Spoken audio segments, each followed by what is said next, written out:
Hey folks, Scott here. Just wanted to announce that in the very near future, Tristan and I are going to be doing a Q&A episode where we answer some of your burning hot questions about aliens and history and culture and all sorts of fun things. So if you want to ask a question that we might answer in that episode, please go to probsnotaliens.com.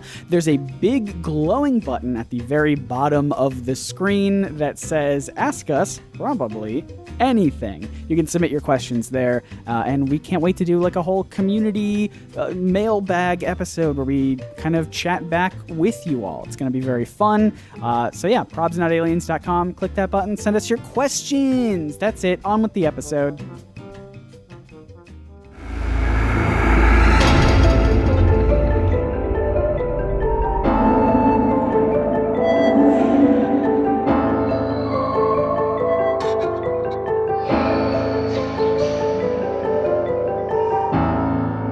Am I the first guest you've had on that 100% firmly believes in ancient aliens and will not be convinced otherwise? Oh, so that's an interesting question. I think I started that way when the show was going, but and then I lost my way a bit. So I think I'm actually kind of glad that you're here to help ground me back Get you back on track. Yeah, we are responsible journalists. We have to cover both sides of the issue. So yeah, fair and balanced, obviously. Equal amount of time, equal amount of weight to both sides, I think. All ideas are exactly as good as each other. Yeah. So we're going to now do the next 35 episodes only covering pro-ancient aliens stuff. Yeah. We covered all the ones that aren't true. Now we're doing all the ones that are true. That's it's interesting. In the early episodes, y'all were like, we're gonna come to it with an open mind, and it was amazing how quickly you realized, like, oh no, we're not gonna do that. This is all really dumb. It was so hard. I think we tried so hard to be like, we're not going to be jerks about it. And then, less than a handful of episodes in, I think we were just like, I don't know, man, this is real silly. I'm not in the business of destroying people's asses with facts and logic. And so it was conducive to I don't like talking down to people. So I was like, I will do on that. But you know, these people are hucksters, like the absolute worst kind of like lazy intellectuals I've ever seen. Is this a show now? Are we making, is this a podcast? I think we're doing a show now. So I'm excited to get back to my roots of believing in ancient aliens. And it's all thanks to our very special guest who we'll introduce in just one moment. But first, folks, hi, this is a podcast. This is a podcast called It's Probably Not Aliens, where we look at ancient aliens, and normally we debunk them, but I guess we're out of that now, right? That was a phase that we were in. Well, you can try. We are rebunking now. Yeah, sure. Ancient aliens rebunked. We are taking the bunk back. Welcome to It Probably Is Aliens. Yeah, that's right. It's a full rebrand. My name is Scott Niswander. I know nothing except for the divine truth that is that aliens exist and visited us in the past and made all the cool things that people made. My name is Tristan Johnson, and I have for almost a year now, over a year, because we had a big delay between when we started recording when we released the show. I am settling decades of just nerd rage that I've been building up around this show in this area of study. And I am extremely pleased to bring onto the show because we're doing an ADHD friendly episode. And we talked about how last week we were like doing the cardinal sin of having two ADHD hosts. So I thought, why not make the trifecta since we're doing 3 topics? We're doing 3 short topics. We're doing friendly. So I brought my very good friend Mildred on to help us with the riffing process. I'm that one. That's me. Tristan was just talking about me. Absolutely. And you have at least 2 fantastic YouTube channels that I know of. No one will know the full total, but yes, I have Thought Slime, where I discuss slime feces and genitalia and other things typically considered ugly, and Scaredy Cats, where I talk about horror movies. Now, I know that you guys are a little squeamish about bird-related swearing, so I just hope it's okay to say genitalia, because I will be saying it a lot. Yeah, no, that's fine. We gave you your script before this episode, and at least 40% of it is just the word word genitalia. So, Yeah, I've highlighted that word throughout the script. yeah. I know you've added a few more, so it's fine. You know, you do you. We want to get the authentic Mildred on this podcast. So what are we talking about today? We are doing a grab bag. We did one way back in episode 10, which I think we recorded over a year ago now. Yeah. And what this is that I always look into all of the things as I'm watching Ancient Aliens and, fiddling through different topics to cover and all that kind of stuff. And every once in a while, I come up on a subject that either is not dense enough in the facts and the stuff to really chew on, or there's not really a compelling story that's more than just, hey, these people believe this. It is a thing that is wrong. So I thought, why not collect these? Because when you're dealing with conspiracy theories, they tend to get mad if you do not cover literally everything they've ever said. So I can't just, dismiss them and throw them by the side. So I decided to piece them together. And so every so often we'll get these grab bags where we take 3 micro claims and talk about them. And we've got some really fun ones today. We've got the legendary Baghdad Battery, which I think we've hinted at earlier in this podcast. And we are going back to the place of that fucking bird fame. We're going back to Saqqara to talk about some serious bullshit. And we are going to talk about whether or not the moon is hollow. I thought that'd be a good eclectic collection of fun things. Now that's a good one. I'm excited for that one. Yeah. So why don't we start with the Baghdad Battery? Please. Now, this surprises me because I did not know Baghdad was powered by batteries. It used to be, as we'll figure out, in Babylonian times, not anymore. Yeah, ancient times. Yeah, now they have renewables. That's good. Everything's run off of Teslas. Yeah. Yeah, Tesla does things. Yeah, they run it off of the car itself. And much like the Tesla, have you ever, Mildred, Scott, have you ever, when you were a kid for science class, made a galvanic cell with either a potato or lemon juice where you were able to maybe get a voltmeter to move its needle by sticking wires into a potato? Yeah. So I've never done this, but I saw it a lot on Hey Arnold because that's what his clock was run off of. And I always thought, I didn't know if that was a real thing, but... Or, alternatively, if you have played the video game Portal 2, there is a moment where GLaDOS is run on a potato. Which I think very much overstates the amount of power that can be drawn from a potato. Yeah, very much so. It can probably not even fire up a light bulb. But basically it uses acid, and acid can create a current, at least a little one. And so, yeah, it's a fun little science experiment. But one of the things that is interesting that the Ancient Aliens people have talked about in several cases, because we've talked about how on Ancient Aliens, they've posited this idea that in the past there was advanced technology that we don't understand. We've talked about Vimanas. We've talked about, ancient airports. Yes. We've talked about the pyramids being a hydrogen-powered power plant. And one of the things that we always say about, trying to put some question marks on that is, where's all the infrastructure? You can't have a power plant and not have a grid of wires everywhere, making sure that everything runs. And they would claim that actually the Egyptians did have an electrical infrastructure, because if you go to a completely different part of the Middle East, Iraq, we have found something called the Baghdad Battery, which is sort of this clay pot, this vessel that is very interesting. It is fairly acidic on the inside, and it's sort of sealed with this metal rod and some bitumen, and it kind of looks like the diodes on a battery. Yeah. Well, I'm convinced this is a battery. Obviously, there's no further context required. Good luck. Yeah.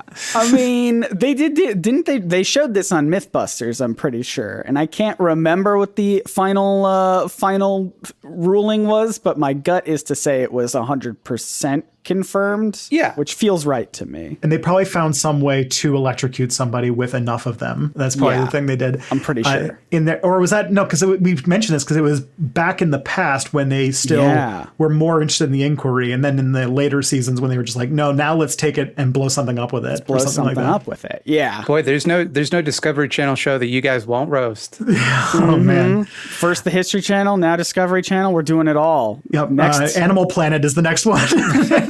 What's the thing? We're going to puppy bowl. You're going down. They've had Those it too good puppies too can't long. play football. They're breaking all the rules. Yeah. We learned in the movie Air Bud that dogs cannot play sports by the rules. So Was that the message you took from Airbud? I guess not. I guess the trick was that the rule said that technically a dog could not play sports, and that's It was technically there's no rule that a dog that says a dog can't play the sport. So I'm going to make my own version that I've always thought of, which is a hockey movie where it takes place in the same universe. Okay. But some like clever hockey coach realizes this and drafts an African elephant as the goalie for the team. Oh, that's good. And they just lie down and block pucks. And there's no conflict. And there's no conflict. It's just That's good. But yeah, Baghdad Battery. So I'm going to tell you what this thing is and how it was discovered and what sort of theories have been built up around it. Yeah, very please. quickly it falls apart that if even if it was a battery, not likely one that could power a civilization. So it's a set of 3 artifacts that were found together, specifically a ceramic pot, a tube of copper, and a rod of iron. It's made of terracotta, about 140 millimeters tall and 38 millimeters at the mouth, or for Scott, 6 inches and 1.5 inches. I was literally about to type that into Google, so thank you so much. So it's not huge. It's the size of a 6-inch sub, as I know, or it's slightly larger because aren't the 6-inch subs technically not 6 inches or something? I don't know. Yeah, There's always a good side and a bad side. Yeah. So at the top of it, there's an iron rod that's isolated by the copper by something called bitumen, which Mildred and I, as Canadians, are familiar with the word. But it's basically like this. It's basically tar, very thick tar. We know about this because our country is currently destroying the planet, trying to harvest it as the most inefficient source of oil imaginable. Yeah, I definitely don't know about it from Dwarf Fortress. Oh, there's that too. And it has, plugs and it has something that looks like plugs and stoppers, and everything is sort of snugly put into it. It's not watertight though, so if the jar were filled with liquid, it would also surround the iron rod, which kind of negates the battery aspect of it instantly. But the other thing too is that we have limited information about what this could be because it had spent a lot of time exposed to the weather, so it had suffered some form of corrosion. Gotcha. Rained a little bit. Well, it's Iraq, so not really. But Okay. How do you explain the big Energizer logo on the side though? ooh. Well, Can't talk Gotcha your way out of there. that one. Gotcha there. the thing is that rabbits could play drums back then, but that was they forgot. It's a cultural loss altogether. So this was found in a place called today it's called Kujut Rabu in Iraq, but in the past it was the capital of the Parthian and Sasanian empires, a city called Ctesiphon, and it's probably from one of these periods. Now the Parthians existed around the time when BC and CE met each other, and the Sassanids came, or the Sasanians came a little bit after that. So we're talking about this kind of period of history. Think like the 3 digits CE most likely. Yeah. 0 thereabouts. Yeah. And most of the study came from a German archaeologist by the name of Wilhelm Koenig, who was an assistant at the Iraq Museum in the 1930s, because the 1930s was around the time Iraq got independence from Britain, so it was still a British mandate at a certain point in that. And so, of course, its museum was still occupied by a German people and English people and such. Although that it's been written about, there is some evidence later on that it's possible that the excavation was it's not possible. It was confirmed that the excavation was not super well documented. Like, archaeologists are super, super careful about documenting where things are found and the context things are found in, and a lot of the information about things, especially things like ceramics, come from that kind of study. And that's why we don't super know which one it is. Although if we look at the style, they kind of imply that it's probably Sassanid, which is the more later one, which is sort of like the very, very late years of Iraq before Islam. So you're saying the archaeologists who found this were a little sloppy. They didn't document things as properly as they could have. Turns out that archaeology about 80, 90 years ago was more just a term for looting colonized people than it was the actual systemic scientific study of the past. Boy, good thing we've put an end to that. Yeah. As I'm sure a close study of this podcast will demonstrate. Yeah. But to this day, we still don't really know what it was done, and we can't really study it because of some parts I'll talk about later. That's a little sad. But Koenig, who worked at the National Museum and actually, worked with it, suspected that it was a galvanic cell, which is used for something called electroplating, which is a very fun, cool thing, which is that you can take gold and say put it in some sort of liquid medium, and then say you want to cover something with gold, like a metal piece of jewelry or something like that. You would dip it in the gold and you would run a weak current through it, and the gold would be electromagnetically attracted to it and would cover it. And that was a way that a long time ago, this is one of the early uses of electricity, is we could do with a pretty low current something like this. Usually onto silver. I think it actually has to be silver. I'm not sure on that, but basically this was what Koenig thought it was. Yeah. Feels like alchemy almost. Just yes. Changing something to something else. Or the main problem is that Koenig really didn't like context, because there is no object that is electroplated in this region in this period. Well, but if everybody's just going around looting everything, maybe everybody took all the gold stuff first. Yeah, that could be the case. Though at this point, we don't have any evidence of any electroplated items existing in this region. And when looking at the jar closely, you see that there is corrosion that looks like it was done by something acidic. But it could easily be something that is acidic that we would put in a jar thousands of years ago, like, say, wine or vinegar or something like that. And you can't make a battery out of wine, can you? It gives me power. You could. I think it is still acidic enough that you could probably do the same, potato battery thing out of it. But you could also say that if you see an ancient jar that has wine in it, you could suspect that its first function was to contain wine. Right. Okay. Or maybe every single jar of wine we've ever found was actually a battery. Think about that one. Ooh. Huh? So the entire wine making industry began as batteries first, and then they're like, if you drink this battery acid, it's pretty great. It's pretty delicious, actually. They were like, if I drink it, maybe my insides will become coated with gold. And then they drank it and they're like, nah, it just rules. It's just a party. It's just awesome, actually. Making some real breakthroughs on archaeology here. And yeah, vinegar could possibly also be the answer. Vinegar, a very common agent used in all sorts of stuff back then. And also the iron rod that would have acted as a diode for a battery doesn't even come out of the bitumen, out of the plug, which means that it would not be possible to connect a wire to it and the copper. So you couldn't make a circuit the way that it's constructed. And also he found some objects that were gilded. At least they were gilded with gold. And he thought that they were electroplated, but careful analysis has shown that those electroplated items are most likely done by something called fire gilding, which I believe involves melting gold and putting it on that using mercury somehow. Because I think gold dissolves into mercury really easily and stuff like that. Only when Mercury's in retrograde, I think. And apparently this is part of a tendency that apparently a lot of early archaeologists, when looking at anything that looked like it had some sort of chemical attribute to it, would be thought of as electroplating accessories. Everything,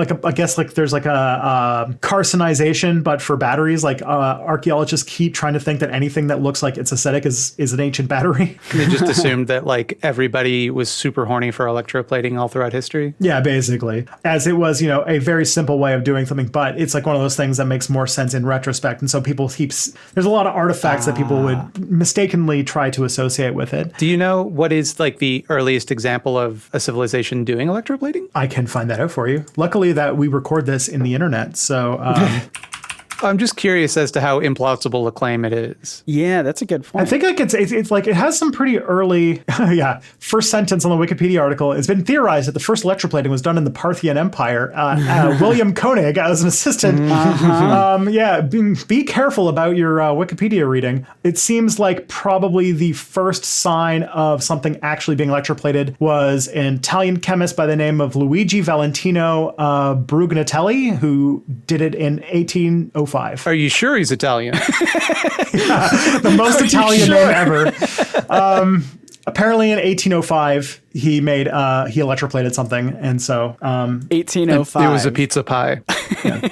Now we don't think logarithmically, but like you would think that like technology wise, actually like the ancient times in 1805 are not as far as we would think compared to like our almost singularity technology today. But it's still quite a big leap. How dare you say I don't think logarithmically? Speak for yourself, sir. I absolutely think logarithmically. Okay, you'll be the first human to do so. The other thing, too, is that if you were to use the best possible acid in this, which would be vinegar, that would be available at the time. If you were to make something like this, an electrolyte, if you will, the battery would be very, very weak, like very, very weak, to the point where it could not actually be used for electroplating. Aww. Now, some people still cling on to this. There's one professor by the name of Paul Keyser, who is a professor at the University of Alberta, who still believes that the Baghdad Battery is a battery, but that it wasn't so much used for electroplating as it was a kind of mild current used for, you would attach it to a person and it would cause sort of like a tingly, nummy feeling. And as a form of what's today called electrotherapy. Interesting. That could possibly be a thing, like electroacupuncture type deal. But still, that's against what most of the profession seem to think at this point. I was going to ask, is that more substantiated, more believed in than it being for electroplating? It could be a use case because the acid's not because it would have such a weak current, you might be able to use it for such a thing to make like a little bit of a tingly feeling. Yeah. But at the end of the day, the way that the seal works doesn't look like it was designed for attaching things to make a current anyway. If memory serves, I think that is genuinely what they tested on Mythbusters. Like they hooked the Baghdad batteries up to what would be otherwise like an Ark of the Covenant, which feels like it's combining two completely different things. But if ancient aliens can do it, they can do it. Yeah, and I think they were trying to be like, if it generates enough current that you feel something sort of tingly, that could be people feeling like there's like a presence of divine beings or something like that. It never occurred to me until now how weird it was that they combined those, like, of the Baghdad Battery with like, and also the Ark of the Covenant is also in this story for some reason. If they don't want people to think it's a battery, they should change the name. Yeah, for real. That is true. That's a little misleading, to be honest. There's your problem. You. Yeah, the Baghdad wine jar. The Baghdad cool jar for cool guys. Cool jar for teens. Yeah. It doesn't actually have another name that I can find, which is really weird. So I guess the question then comes like, what is this thing for actually? And people have looked into it thinking that maybe it was used for storing scrolls and that the scrolls sort of eroded away, and that's what caused the acidic thing, is like the disintegrated paper or whatever that made it. And like basically because there was acid found on the inside, or a sort of acidic residue, that the Baghdad Battery might have been something that held these scrolls, and that it eroded, and as it eroded, the papyrus sort of disintegrated, and that left a sort of acidic residue. So that could be the answer, and that was sort of an answer that kind of came close to something that looked like it made sense. Okay. Unfortunately, no one has seen the Baghdad Battery in almost 20 years, though. Yeah, the Mythbusters stole it. They took it to power the Ark of the Covenant. Yeah, go after them. It's actually much sadder, which is now 2003 is when it went missing. Now, if anyone knows of anything interesting that happened in Iraq in 2003. Gosh. Now, you've asked me this question before, Tristan. And I believe my answer at the time was that I personally was still thinking about the original Sam Raimi Spider-Man movie that came out the year before. And so as a young child with that on my brain, it was hard to focus on much else. Yeah. Point of order. I believe that came out in 2001. No, I'm pretty sure that was 2002. They were going to do 2001, but I believe they had to change the date of that movie. 9/11 related delays. Because it took place in New York and they had to change some things real quick. We're all Googling it. You're right. It was May 3rd, 2002. So yes, exactly 20 years ago, a couple days ago. Wow, look at us. And now he's got a new Marvel. And yeah, now Sam Raimi just came out with another. Wow, do you think that was on purpose? I don't think so. No. Maybe it could be, but I don't know. Someday a future podcast will be discussing whether aliens helped Sam Raimi make Spider-Man. Well, that's just They a didn't fact. have the technology to make it on their own. I know. Can you imagine how many Baghdad batteries he would have needed to power all the cameras and lights and things? Oh my goodness. Tristan, if you could do the math for us. Yeah, can you type that into your calculator? We'll A wait. lot. I remember when I calculated like how much how many pyramids you would need to power a light bulb before. Yeah. And it was it was ridiculous. It was a lot. It was like 30,000 or something. But either way, the problem is that when the United States invaded Iraq in 2003, this was a story that I remember, but also my mom was really into archaeology, so maybe she pointed out to me. But one of the things that happened is that the museum in Baghdad was looted during the invasion. And one of the things that was looted in the invasion was the Baghdad Battery. So we haven't seen it since 2003. We don't know if it still exists or if it is somewhere on the black market of antiquities. But at this point, it is gone. Can you imagine there's looting and you're like, I'm gonna grab something real valuable, and they get this shitty battery, you can't even electroplate. What a disappointment. What are you gonna do with it? I did look it up out of curiosity. The Mythbusters episode came out in 2005. So did they get the real one during that time period? Is it possible? Did they You steal see it? what's it called? You just see Jamie and Adam just looting the Baghdad Museum. Is it for possible science. that the Mythbusters orchestrated the invasion of Iraq so that they could steal the Baghdad Battery how deep in does this history's go? greatest heist? There's just like the security footage from the museum that's like a Zapruder film, but you just see this like silhouetted figure walking away with it, and if you like big look real closely, mustache there's and a big beret. mustache. Yeah. Oh man. But that is the Baghdad Battery, which is probably was holding scrolls or vinegar or wine or something to that extent. Hopefully not all three. Yeah. But battery and the basis for powering a civilization, especially one that existed thousands of years before then in a completely different part of the world. Right. Probably not the case. Well, darn it. Yeah, there was Okay. a story about the Dendera lights, which was one that didn't even make it. It was too small even for a grab bag, which was like this picture of a hieroglyph of somebody smelling like a lotus flower, and they depicted the smell of the lotus as this sort of bubble around the lotus with its little thing sticking out, and they're like, this looks like a light bulb. So obviously they had light bulbs in Dendera, and that was powered by Baghdad batteries, and I'm like, There you go. And for some okay. reason, you had to put a lotus flower inside the light bulb to get it to work. like you do. That's what Thomas Edison invented, the light bulb. You put a lotus flower in glass, it works. So here's the thing. Look, that claim, all right, you did pretty good with your research. This is what he does, Mildred. This is what Tristan does. He comes at you with all of this, research to try and crush our dreams, but he can't possibly do it for the other two claims. No way. And the Baghdad Battery, I never even really believed that one in the first place. I was just pretending because I thought it would make you feel smart when you disproved it. But there's no way you could do that 2 more times. Yeah. I'll try my best. This next one is a fun return to this podcast's history, which is that we are returning to the home of that fucking bird. Woo! So we're returning to Saqqara in Egypt, a different part of the world than Iraq, which As previously Ancient discussed. Aliens conveniently forgot when it came to talking about the Baghdad Battery. So we're going to talk about a place called the Serapeum of Saqqara, which is this very interesting place. Now, this one was super duper fun from the way that Ancient Aliens talked about it. They went real wild, even for them, in this claim. So Hit me with it. in the site, in the Serapeum of Saqqara, there are these massive sarcophagi. Like the lid weighs 25 tons. The base weighs 70 tons. And these things are massive. And of course, in typical ancient alien fashion, it's like everything is very cleanly cut with sharp corners because ancient Egyptians don't know how to do rock. They're bad at rock. So they didn't have the technology to carve big rock.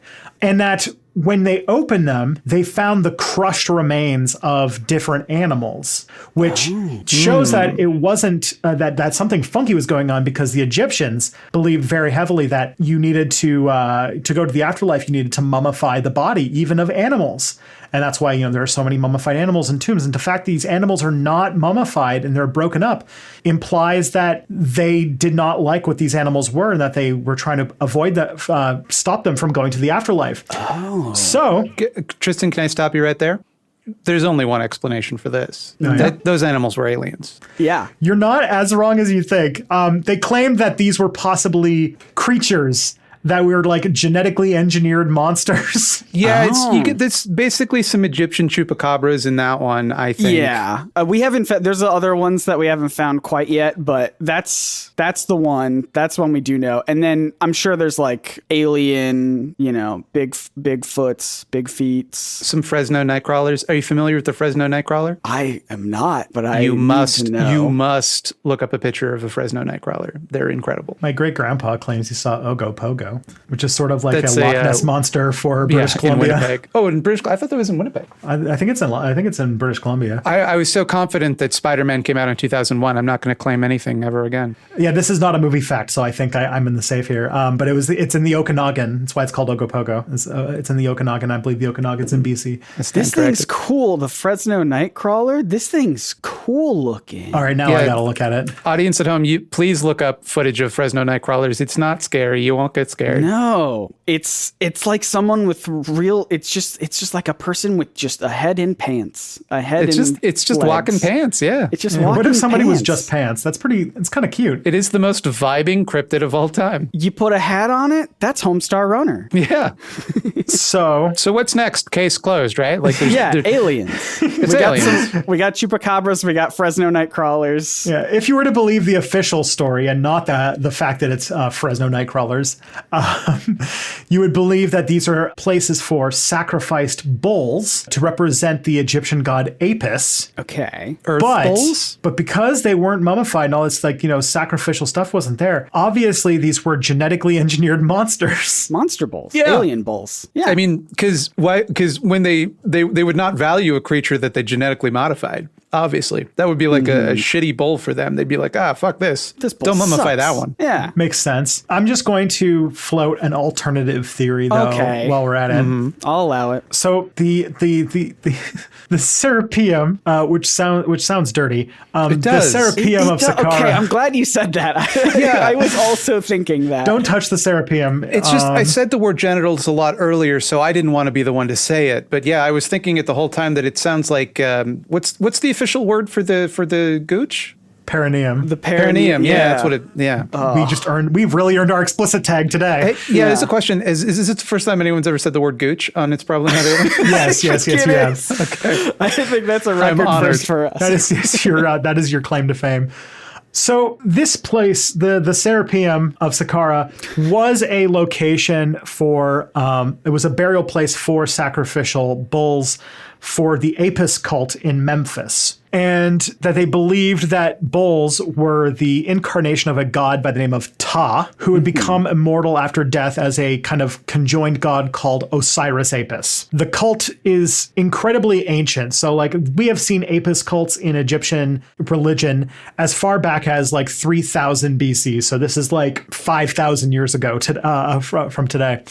And that in this area for a period of about 1400 years, every time you get to Egypt, you're like, okay, we're just dealing with things that happened for thousands of years now.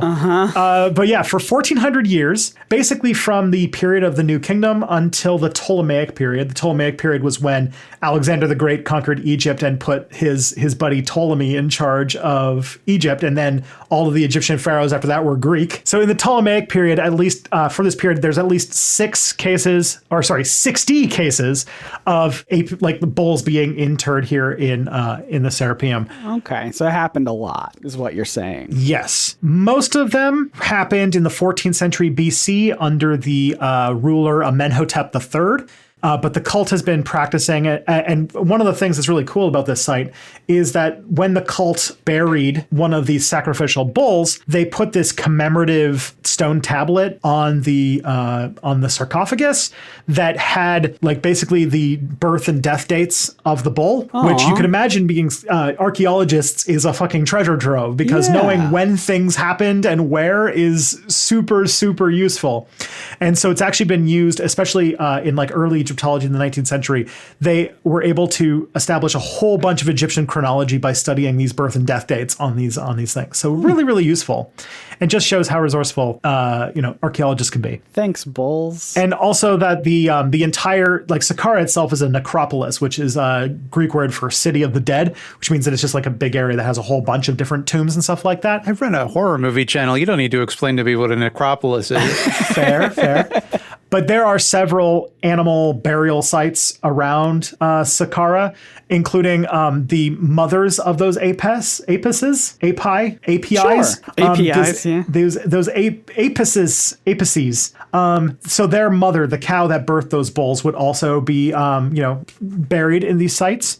And so that's the main thing. And then around the year 30 BC, around the time that the Romans conquered Egypt, the place was abandoned and eventually buried in sand. Now, hold up one cotton picking minute here. If these were sacrifices that were meant to accompany to go to the afterlife to meet Apis, Yeah. then how come they didn't mummify him? If that's how you get into the afterlife, it seems like there's a plot hole in this whole story. I have a little bit of an answer to that because actually the Apis mummies were not found at all.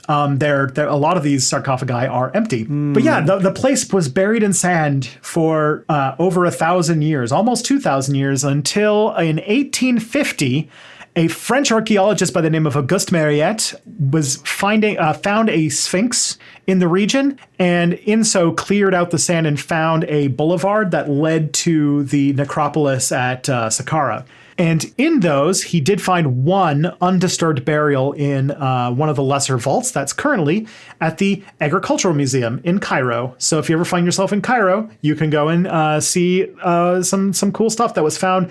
Because as we learned in all of our Egypt episodes, finding Egyptian ruins that are unmolested is a very rare treat. And so yeah, because we can go fuck them up. Get in there and just ruin it. That we can. Get them bodies. There's another problem though, and that we've lost a lot of information about, sort of the untouched version of the site for two reasons, which is one, Mariette did not publish a lot of his notes. And then the notes were kept in the Museum of Egyptian Antiquities in the city of Bulaq. And the Nile flooded in 1878 and his notes were destroyed. So he didn't save it to the cloud at all or anything? Google Doc? No, they hadn't invented clouds yet. Oh, man. Yeah, but there was another guy by the name of Gaston Maspero who did find some of his notes in 1882 and wrote a book on the site after Mariette died called Le Serapeum de Memphis. So am I going to make the joke or are you, Scott? You go ahead. Okay. No one writes notes like Gaston. No one discovers tombs like Gaston. Yeah. I mean, it's perfect. Gaston, yeah. I genuinely was thinking the same thing, but I was like, I don't have a fun lyric to go with right now. And so I appreciate you doing it. It was that. just there, I didn't want to jump in. Fun fact, I have a son, and one of the things that I was trying to do was find a name for my son who I wanted to get a French name because I'm French.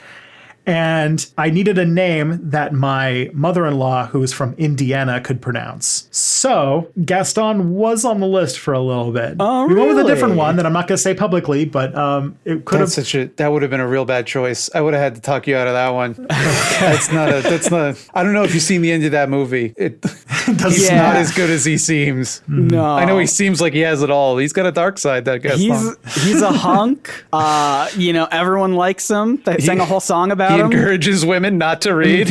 What I think is very interesting is that apparently whoever they have to be the actor who plays Gaston at Disneyland is apparently like he just chews up the scenery and he's like one of the favorite actors they have there. Apparently he's amazing. Gotta be. Yeah. It's gotta be a fun role. Would be probably one of the more fun things to do. But the other thing that limits the information that we have about the Serapeum is that shortly after being excavated in the second half of the 19th century, it became a tourist attraction. As it happens. Basically, pretty much every part except for the bigger vaults were made open because the greater vaults, they didn't do it because of preservation. They did it because those parts were still buried in sand and inaccessible. So to do that, they installed a bunch of electric lamps. Powered by what, Tristan?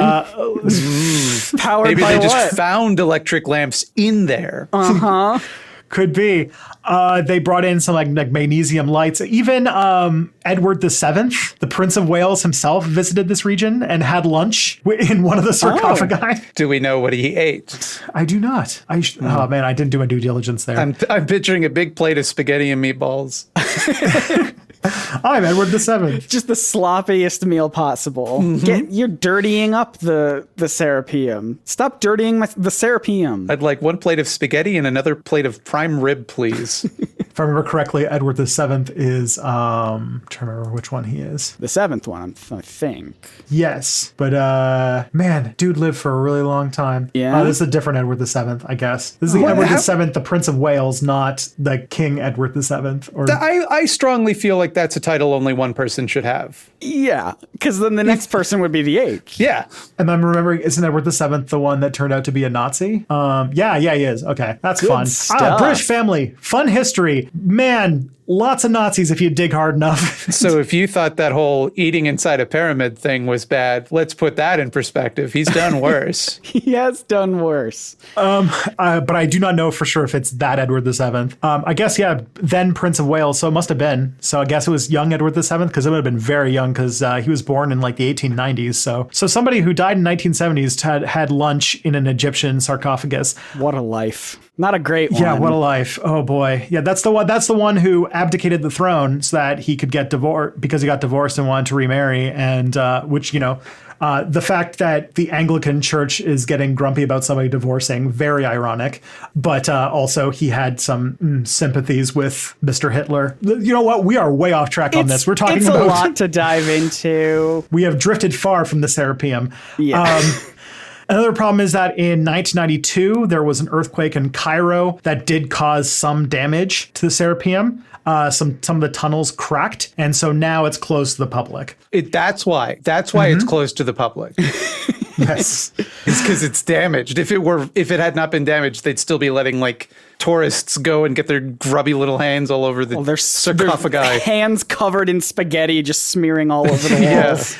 You would be blown away by how many like 3,000 to 5,000 year old ruins in Egypt that you as a tourist can just go and put your hands on. It's ridiculous. Why do you even want to? That's a good question. Yeah. I don't know. In 2001, they did start a project to try and stabilize it, which they did do for another 11 years. And so now you can see a majority of the site as a tourist attraction. Good. Oh, okay, so it's a backup. Egypt does have to make money. Yeah, fair enough. But like, couldn't you just sell like little Serapeum shaped keychains or something? Do you have to that'd let be people cute. in to see the bull mummies? Well, you can't see the bull mummies because they're not there anymore. Here's the thing. This is where we get to the part about the ancient aliens connection, which is that this is like many things that have existed for thousands of years. This site has been used by many different people for many different reasons. And at one point, sometime during Egyptian times, at least at a time when people could read hieroglyphics, the Serapeum was looted. By aliens. And in some way that had to do something with religion, because the names of the bulls on many of those stone tablets were scratched out, and all but 2 of them were plundered and desecrated, and the bull mummies were torn to pieces, and their stones were piled on the sarcophagi as a sign of contempt. Oh. So those bone piles were the mummies. So what religion is it that's like, fuck these bull mummies? Get them out of here. What an Given how insult to long God. Given how long Egypt existed, the Egyptian civilization existed, you can just imagine their religion went in all sorts of directions, because the Egyptian religion lasted longer than the entirety of Christianity and then some, and also died out before Christianity.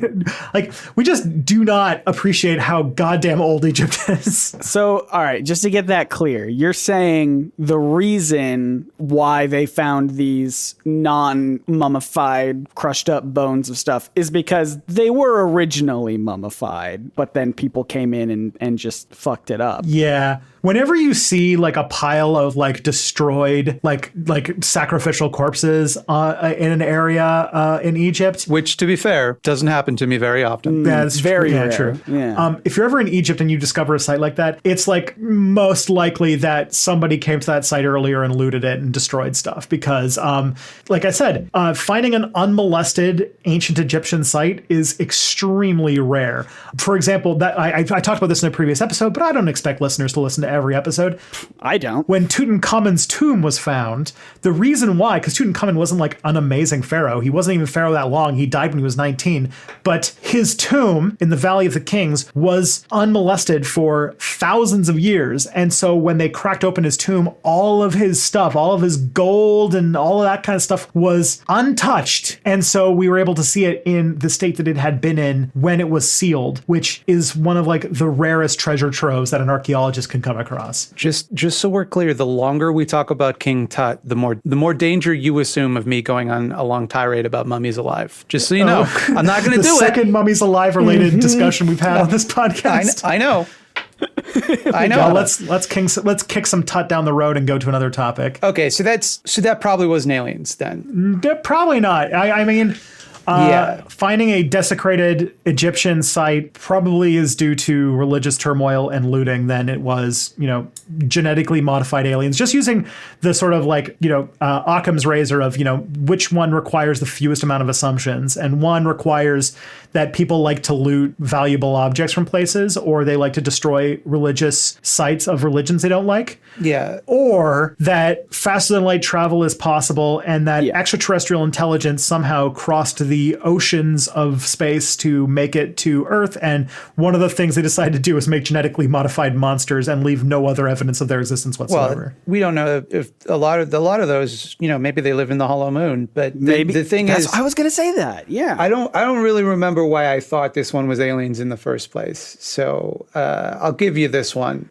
But there's no way. There's no way Tristan can do 3 for 3. No way you can do 3 for 3. No way. Because you were saying you were saying that aliens have to travel so far. What if they were already here? What if they were in our delightful moon that hovers around all the time? And guess what, dummy? You can't see through it, so you don't know what's in there. Yeah. How would you know? How would you know? How could you possibly disprove that theory? Well, I will tell you guys all about that. But first, do you guys like product? I'm more of a services guy. How do you feel, Scott? I could go 50-50 either one, really. Depends on the day. We could just see. We could just see what happens. Okay, well, let's take a quick product and service break, and then we will come back and we will talk about the moon and whether or not it's hollow. Let's do it.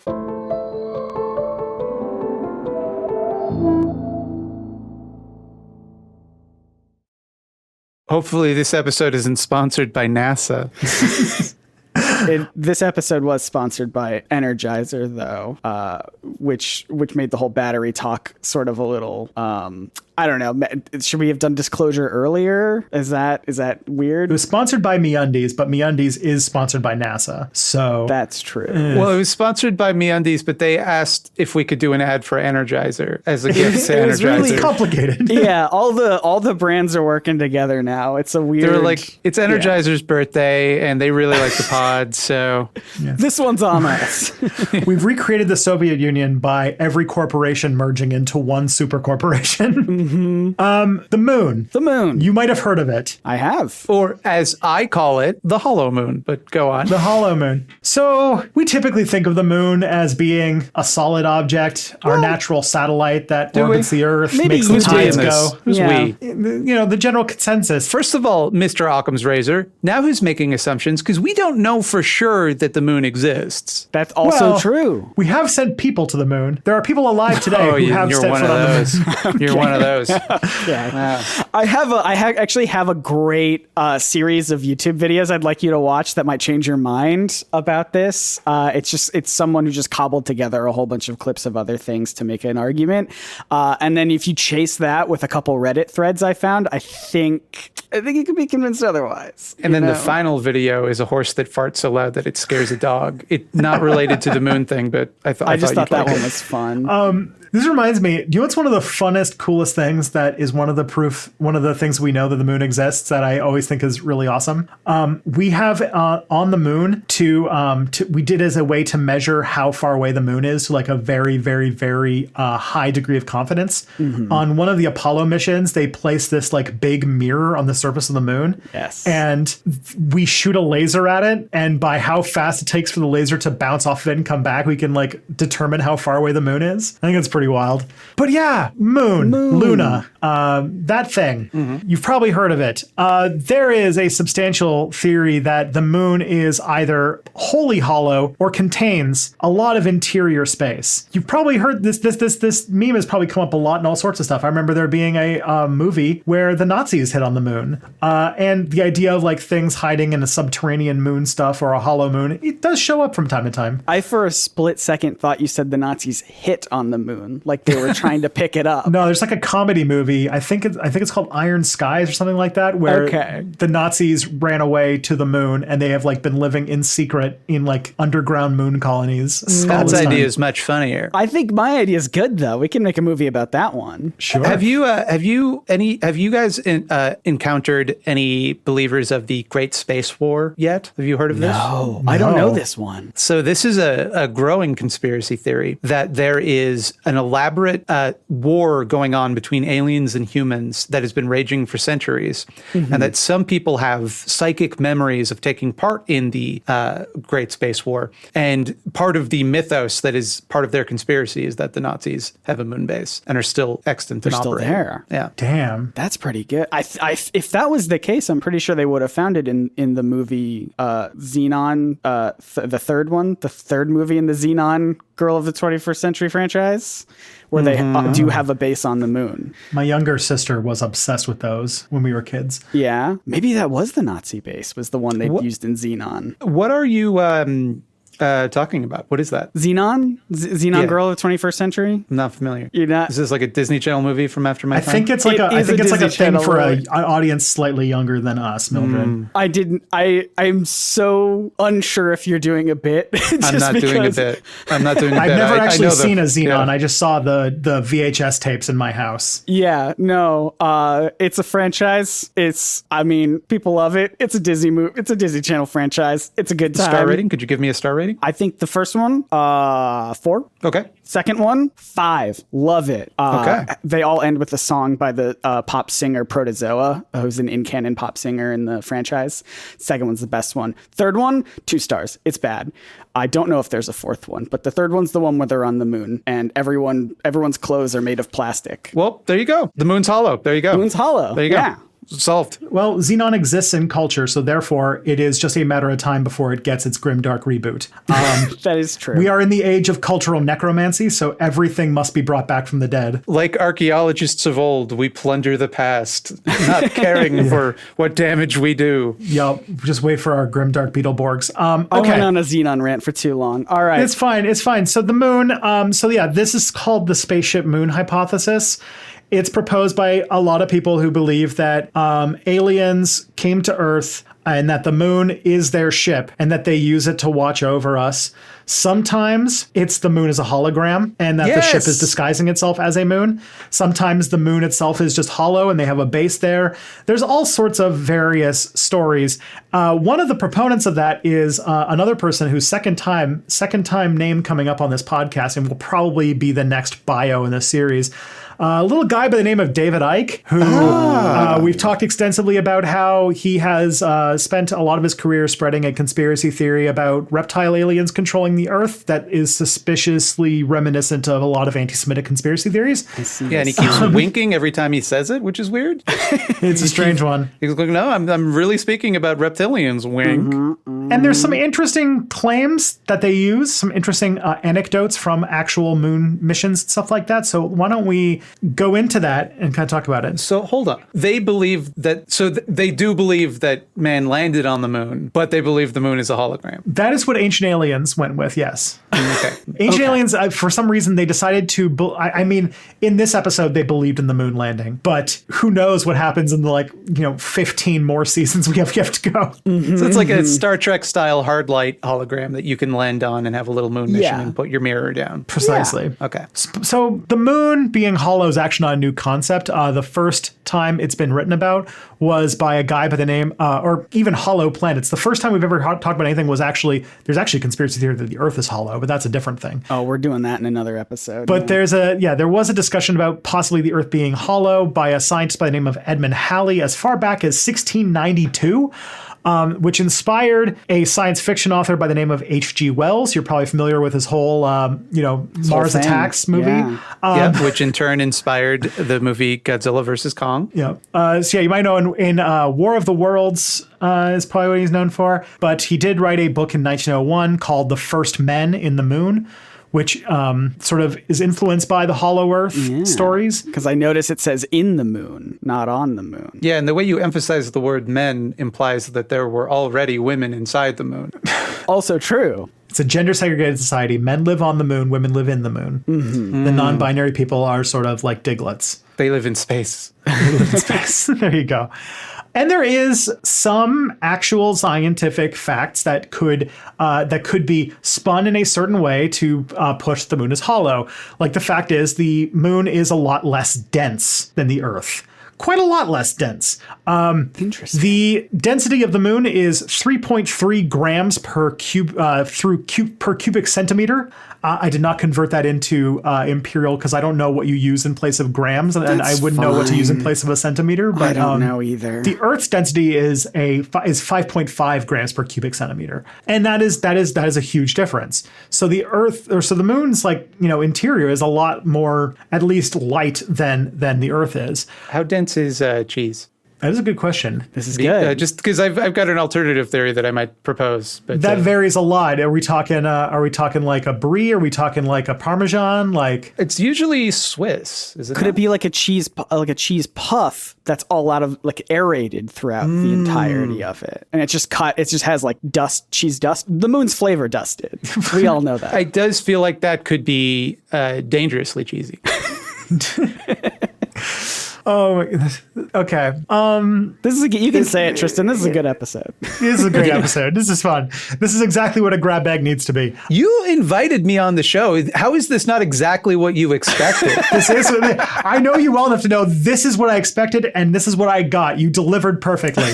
So the explanation that scientists have for the density of the moon is the fact that the moon was, or not the fact, the theory that the moon was formed by an asteroid hitting the Earth and sort of or what would be called the proto-Earth.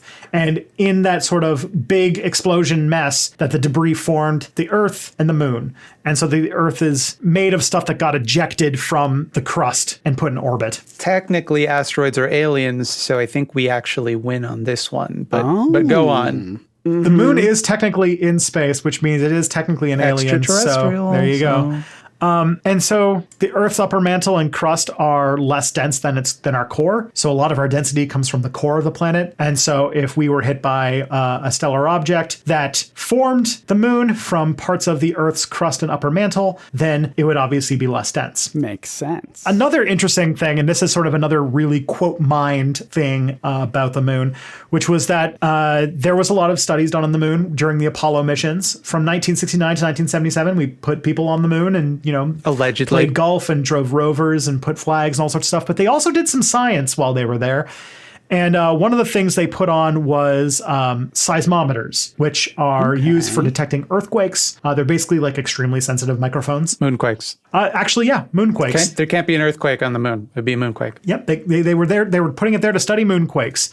And in part of their description, when trying to describe what the sound of a moonquake was like, they said it rung like a bell. You can't unring that bell. A shallow one. And this phrase made it to the pages of Popular Science in 1970, which got very popular.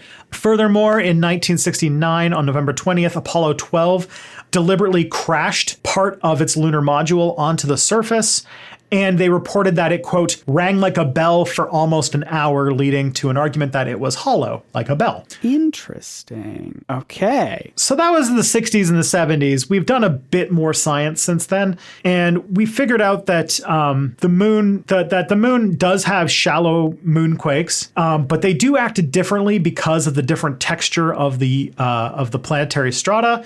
That they look different, and so they sound different, and that's why they thought it sounded different from a regular earthquake, because the sort of makeup of the moon makes it sound a little bit more whatever they interpret it as a bell. But there's no actual evidence of any large empty space inside of the moon. I would even hesitate to throw in there that while we're on the sort of talk about the more sciencey parts, that a sphere that large that is hollow would have to be made out of some magic super material, because the gravity of it would lead to it crushing into a sphere, because all things want to become a sphere. I don't know if you've seen space, but that's the reason why everything is kind of sphere shaped, because everything of a certain mass just wants to go in that direction. Not Bizarro World, but aliens would have a super material, so presumably. Yeah. Yeah. Well, we might have found evidence of that when we put people on the moon. Exactly. See, this is where- Exactly. Thank you. But we have to talk about a few other stories that are very fun. Let's talk about two people by the name of Michael Vassin and Alexander Sherbakov. Yeah. Who were part of the Soviet Academy of Sciences, who hypothesized that the moon is a spaceship. I don't know what the Soviets were doing in science in the 70s, but you do you, Soviet Union, I guess. The article they made was called "Is the Moon a Creation of Alien Intelligence?" Finally, asking the real question. Which was published in a magazine by the name of Sputnik. Sputnik is sort of like, it was described to me as the Soviet equivalent of Reader's Digest. Sputnik, by the way, sounds like Sputnik, a space word. Mm-hmm. Coincidence? So this thesis that the moon is a spaceship came to be called the Vassin-Sherbakov hypothesis, and it made its way to the West. And basically, the thesis goes that large craters, which are assumed to be made by meteor impact, are too shallow. Some of them have flat or even convex bottoms. So they hypothesize that the small meteors are making a cup-shaped depression on the surface, while the larger meteors are drilling through a rocky layer and hitting an armored hull underneath. Mm-hmm. That's just science. I can think of no other explanation. Yeah. Their chief reference was speculation by an astrophysicist by the name of Josef Shklovsky, which is this astrophysicist suggested that Phobos, the moon of Mars, was artificial and hollow. Another thing that has been shown to not be the case, as I think we've actually landed things on Phobos. Are all just moons artificial? Look, one of these moons has got to be fake. It's just a matter of figuring out which one. We're gonna find it. Trust me. By Take my process of word. elimination, we'll figure out which is the fake moon, the sussy imposter moon. I was gonna say. Now, there's a fun Cold War thing in this, which is that the person who chiefly debunked it was a guy by the name of Jolson Colavito. And he mostly pointed out that their evidence is entirely circumstantial. There's no actual evidence that the moon is a spaceship. But he makes the claim that, and this is super fun. All right. He claimed that the reason that they did this, that this was not the Soviets did not seriously publish that the moon was a spaceship, but that it was some sort of propaganda effort because the Soviet Union is officially atheist. So they were trying to undermine the West's faith by making the moon into a spaceship. So you'd see this, you'd find out the moon is a spaceship, and then you'd be like, oh, well, that settles it. There's no God. But you see, okay, two things. One, that is a ridiculous enough conspiracy theory for the West to have made up during the Cold War. Two, that is a crazy enough plan for the Soviets to have tried. Yeah. It's just no side of this argument is just looking at the evidence and drawing a reasonable conclusion. It's just like, well, those are some weird craters. It's probably a spaceship. And the other guy's like, nah, that's crazy. You're just trying to destroy my religion. Oh my goodness. Science in the Cold War gets to some ridiculous extents. Another one is that the Soviets decided that they didn't believe in Darwinian evolution because they thought that survival of the fittest was too capitalistic. So they believed in Lamarckian evolution, which is sort of the idea that genes are passed down, or that not genes don't pass down, but traits are passed down by if a deer needs to stretch its neck to get to leaves, then its children will have longer necks. So that's how giraffes happen. Like That's why when two really jacked people have a baby, the baby's really jacked. Yeah. like our baby. Yeah. Anyways, the other thing that gets pointed to as like the moon must be like, up to something. And this comes up a lot. You've probably heard this more often in like creationist type arguments, is that the moon is far too perfectly shaped. For example, solar eclipses are just like, well, how did the moon get to the absolute perfect shape that it can cover the sun in a solar eclipse? What? Yeah. What? It's too perfect. That's the dumbest thing I've ever heard. It's This is just like- closer. It's like the what's it called? It's like the banana being the atheist's worst nightmare type level of argument. I love that. I think about that one constantly. Can I tell you? I think about that one all the time. Every time I eat a banana. Didn't the guy who made that, isn't he like in prison for fraud or something like that? Oh, I have no idea. I've only heard Kirk Cameron tell me that. I thought he died. Oh, he died. I can't, because like a whole bunch of those like super creationist preachers ended up like in prison for like massive amounts of fraud, but I don't know. That's surprising to me. They seemed very trustworthy. So there's a quote that's attributed to Isaac Asimov in 1965 that goes, "What makes a total eclipse so remarkable is the sheer astronomical accident that the moon fits so snugly over the sun. The moon is just large enough to cover the sun completely at times, so that a temporary night falls and the stars spring out. The sun's greater distance makes up for its greater size, and the result is that the moon and the sun appear to be equal in size. There's no astronomical reason why moon and sun should fit so well. It is the sheerest of coincidence, and only the Earth among all the planets is blessed in this fashion." But yeah, there's been conspiracy theories that have cited this quote as evidence that the moon must be fake because it's too perfectly sized and shaped. But astronomers would point out that the angular diameter of the sun and moon actually do vary by a few percent, and they don't perfectly match during eclipses. And you can see this when you go to an eclipse. That's why you get that whole crescent shape when a solar eclipse is happening, because it's not perfect. It's an unfact. It is factant. Also, the moon is like different sizes at different times, which you can clearly see with the naked eye. Also true. So, And like also things like there's something called Bailey's beads, which is that when a solar eclipse is happening, the sort of light shines through because the surface of the moon is not a circle, so it kind of shines through the canyons and stuff like that, and it shows this like kind of like bead-like shape. It makes the Heroes logo from the show Heroes. We're also not the only planet that gets solar eclipses in this sort of fashion. An example that was brought up is is Prometheus, which is one of Saturn's moons. It has about the same sort of angle. So if you were standing on the surface of Saturn, the first thing you would think is, I'm really cold. The second thing would be, I'm falling into a gas giant. The third thing would be, I'm crushed to death. But if you could like hover there, you could have a solar eclipse with Prometheus that would be just like on Earth.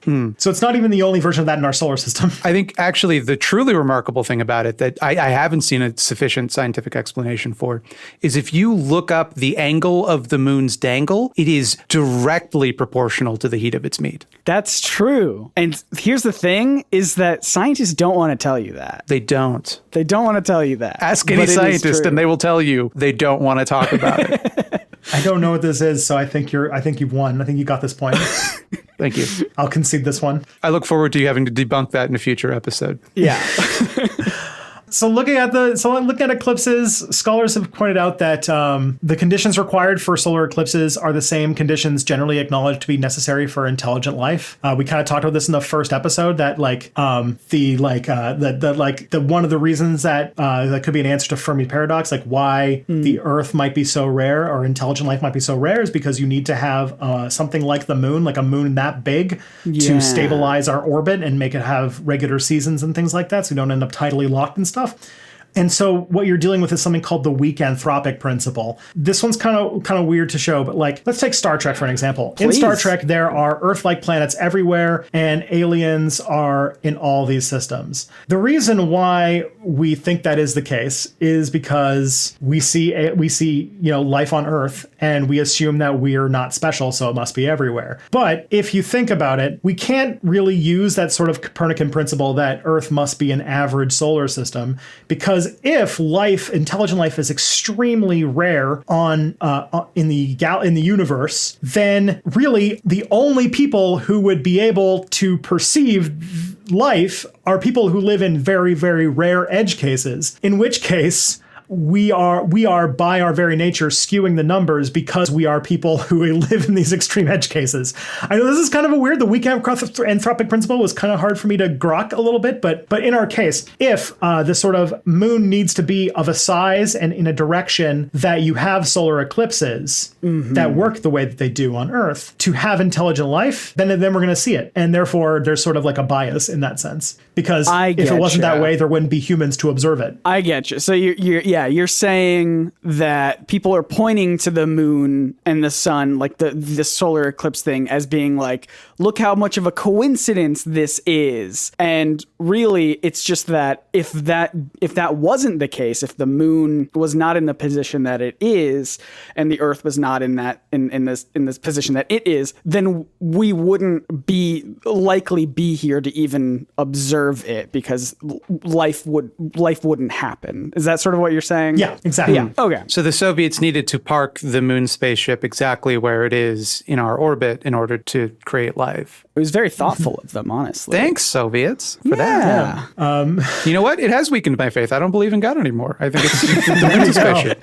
I started this episode as a God-fearing man, and now I fear nothing. I just have to make a call real quick. I'm leaving the seminary. Oh, you're a priest. Yeah, well, I was going to be, but... Yeah, not anymore. So see, this podcast changes lives. Yeah. So the description I got is, our location in the universe is necessarily privileged to the extent of being capable of having our existence as observers. Gotcha. But in the end of the day, all of these things, there's no actual scientific evidence to support that the moon is hollow. We've done we've looked at the seismology of the moon and collected a lot of data. We've sent a lot of people, we've sent a lot of spacecraft, we've orbited, we've landed. And what we can seem to see is that the moon has a thin crust, and it has a mantle and a small dense core, like all planets. So you're telling me that this random guess the two guys made for no reason was wrong? Perhaps. No, I've heard everything. But at the end of the day, that is why I think that the moon is probably not hollow. Okay. So does that get me 3 for 3? What do you think, Mildred? Where are you at? I still say that the moon is an alien, so I think technically, I think I win on that one. Okay. Yeah, I think so I don't get my Slim Jim. that was what it was at stake. Yeah, You don't get any food. You have to go back in your box. until you come up with another episode. Go tack your box. Here's your Kindle. Go find us, make us another episode. Go make another episode. All right, fine. I'll go look at crystal skulls, I guess. Yay! But in the meantime, first of all, I think that we should thank Mildred, our wonderful guest, for spicing up the content today. Could you tell us where people can consume content made by you? If you would like to engorge yourself upon my content, you can find me at youtube.com/thoughtslime or youtube.com/scaredycatstv. You made a really great video about Gary V recently, and it's really, really good. It's and very we good. were just talking about how great it was at the beginning. I did not consider the possibility that Gary V is an alien, so That one's got some. I feel like that's got some legs to it for sure. got to do a follow-up on that one. Gary V is trying to spread hustle cultures to undermine our religious belief in God. He is from the former Soviet Union, if I remember correctly. He's from Belarus, right? Or yes, he is. Yeah, so there you go. I also just really want to hard plug your series, The Cringe Corner, just because it is one of my favorite things on the internet right now. It's similar in concept to this sort of show where like one person does research and the other person is sort of reacting, but it changes every time and you're reacting to the most wild people and things on the internet. Cringe Corner. One of you goes off and basically finds a guy, and then you come back and say, I found another guy. We try to upset the other person as much as we possibly can. And, it's really great. Yeah, there's a incredible. new episode of that coming very soon as I'm done captioning the 2-hour-long fucking video. Oh, God. You poor soul. Very, very good. And we'll have links to everything in the description of this episode, as always. You can also follow us and our show at Probs Probs Not Aliens on Twitter if you would like to do that for more updates.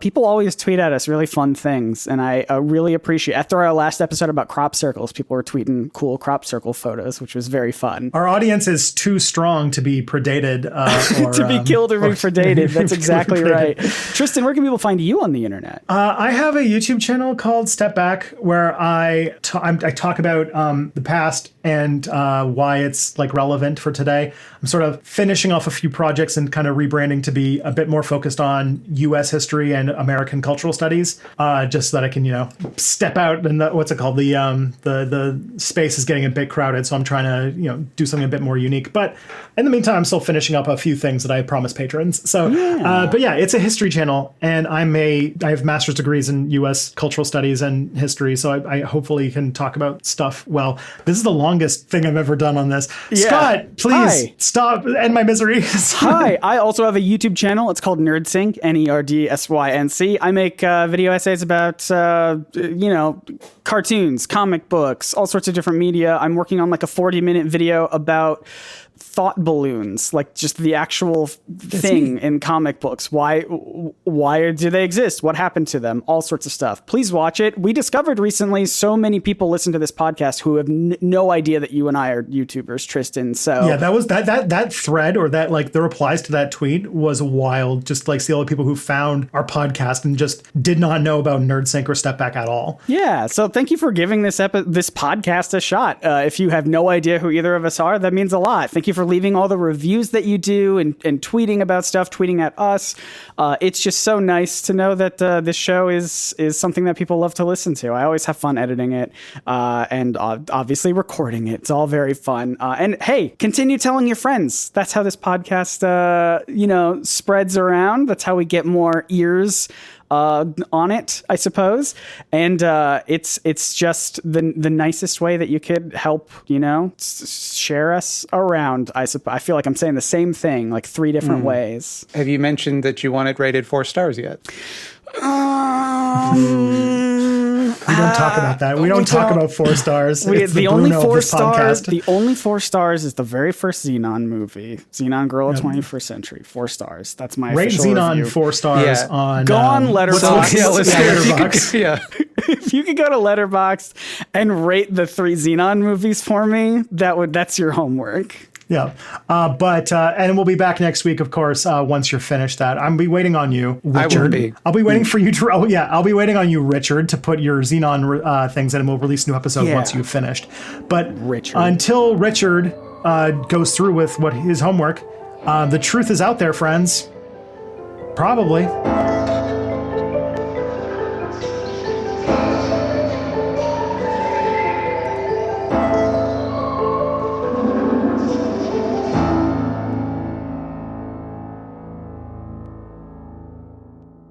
When does the podcast start? When does the podcast start? When does the podcast start? When does the podcast start? When does the podcast start? When does the podcast start? When does the podcast start? When does the podcast start?